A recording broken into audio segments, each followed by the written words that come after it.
Dans cette vidéo, j'aborde un paramètre essentiel, le pH de l'eau. Je vais tenter de t'expliquer simplement ce que c'est, comment il varie et les éléments avec lesquels il est en relation.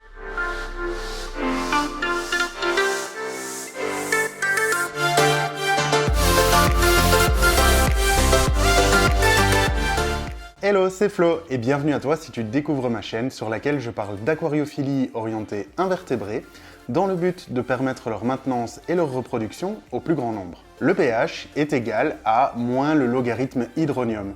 Non, rassure-toi, je ne vais pas commencer de grandes théories de chimistes dans cette vidéo. En fait, l'abréviation pH signifie potentiel hydrogène. C'est lui qui va déterminer si l'eau de notre aquarium est acide, neutre ou basique.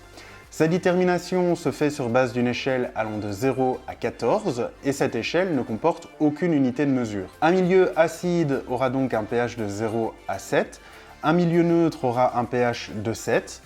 La neutralité représentant l'équilibre, on a le cas particulier de l'eau pure ou osmosée qui a en général un pH aux alentours de 7. J'y reviendrai un peu plus tard dans la vidéo.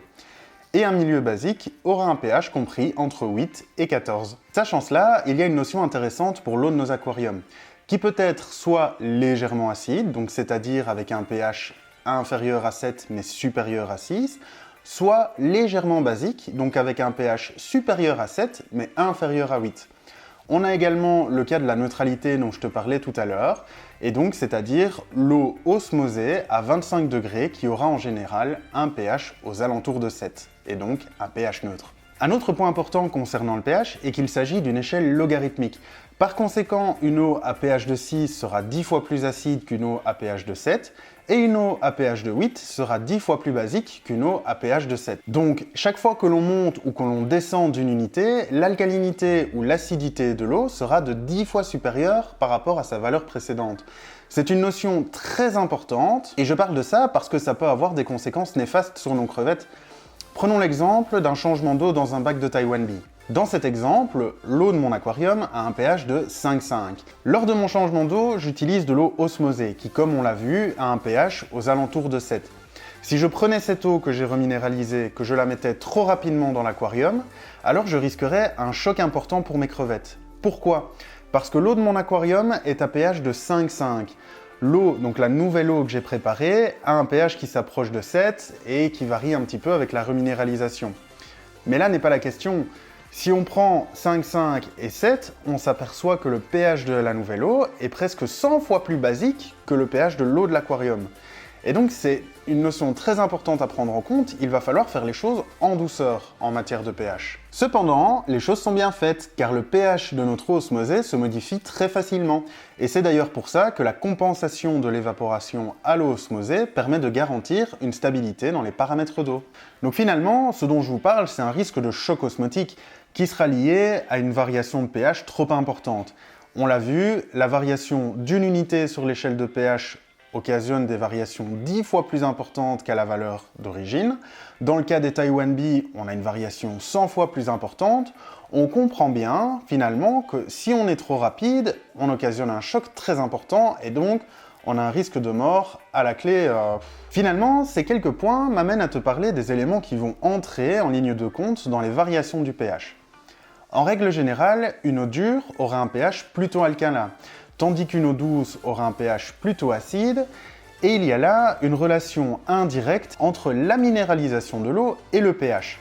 Mais ce n'est pas si simple. Le point à retenir de cette relation est qu'il faudra, dans la maintenance d'invertébrés, éviter à tout prix de mettre des éléments calcaires dans l'aquarium.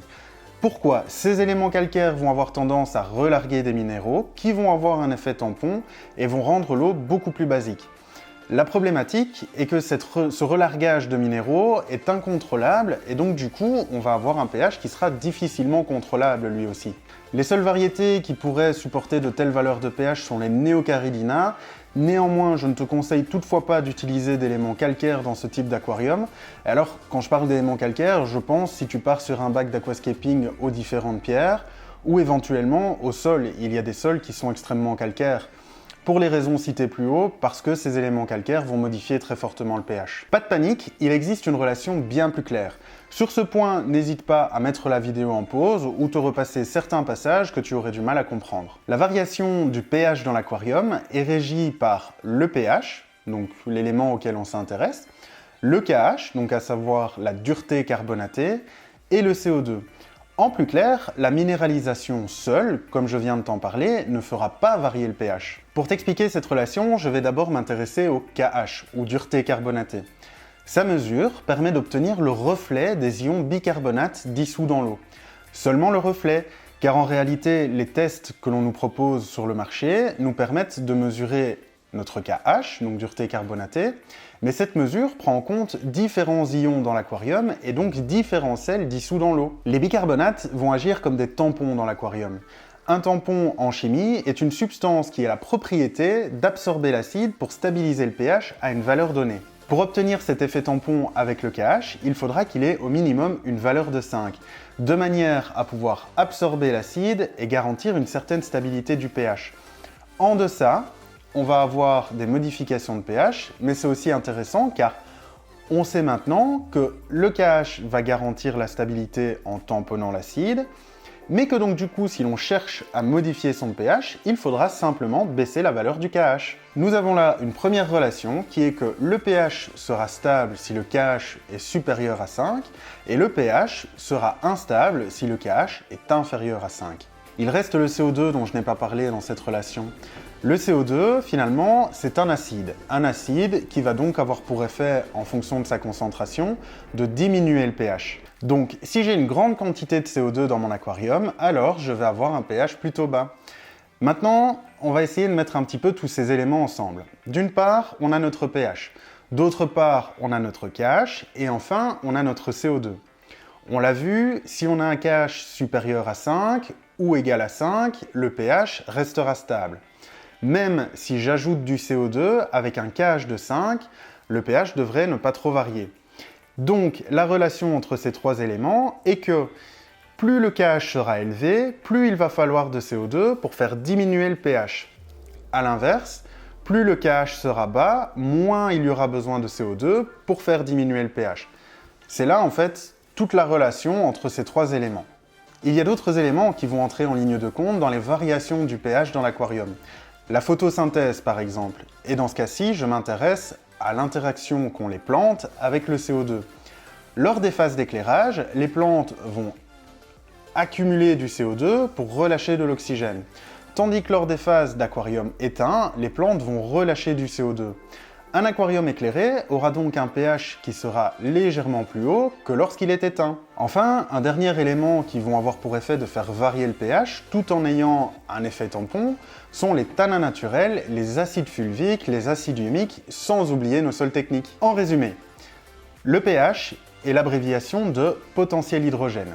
C'est lui qui détermine si un milieu est acide, donc c'est-à-dire avec une valeur de 0 à 7, neutre, valeur de 7, ou basique, donc de 8 à 14. Il s'agit d'une échelle logarithmique. Par conséquent, si l'on varie d'un point sur l'échelle, la valeur que l'on obtiendra sera de 10 fois supérieure par rapport à la valeur précédente. Il est donc important, sachant cela, de réaliser ces changements d'eau en douceur pour éviter un choc osmotique à nos invertébrés. On évitera de placer des éléments calcaires dans l'eau de l'aquarium qui auront pour effet de tamponner le pH en rendant l'eau plus basique. Il existe une relation entre pH, KH et CO2 de laquelle on doit principalement retenir que c'est le KH qui va déterminer la stabilité du pH. Qu'au-dessus d'une valeur de 5, on aura un pH qui sera stable et qu'en dessous d'une valeur de 5, on va pouvoir modifier son pH ou si l'on ne cherche pas à le modifier, le pH sera variable. La photosynthèse joue un rôle dans les variations du pH et enfin, les différents tanins, acides humiques, fulviques et sols techniques vont avoir tendance à baisser le pH en le tamponnant pour le garder stable. J'espère que cette vidéo t'a permis de mieux comprendre l'importance de mesurer ton pH dans ton aquarium et les différents éléments qui pouvaient le faire varier. Dans une autre vidéo, on s'intéressera à la manière de le modifier et de le stabiliser, et on fera également un petit point résumé sur les valeurs de pH que nécessitent les différentes variétés que l'on peut élever à l'heure actuelle. Comme d'habitude, je t'attends dans les commentaires si tu te poses encore des questions. N'hésite pas à t'abonner à la chaîne, activer les notifications et liker la vidéo pour suivre l'évolution de cette dernière. En attendant, comme d'habitude, prends soin de toi, on se retrouve très bientôt pour les prochains sujets.